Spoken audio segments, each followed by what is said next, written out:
શહેરના કાળિયાબીડ વિસ્તારમાં આવેલ વિરાણી સર્કલ નજીક કારમાં આગ લાગી। ભાવનગર શહેરના કાળિયાબીડ વિસ્તારમાં આજ સવારના સુમારે વિરાણી સર્કલ પાસે ફોર્ડ કંપનીની કારમાં શોર્ટ સર્કિટ થતાં કારમાં આગ ભભૂકી ઉઠી હતી।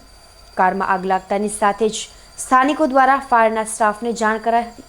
આ કારમાં આગ લાગતા સ્થાનિકો દ્વારા ફાયર સેફટીની બોટલ અને બાજુમાંથી પસાર થયેલા પાણીના ટેન્કર દ્વારા આગ બુઝાવી દેવામાં આવી હતી।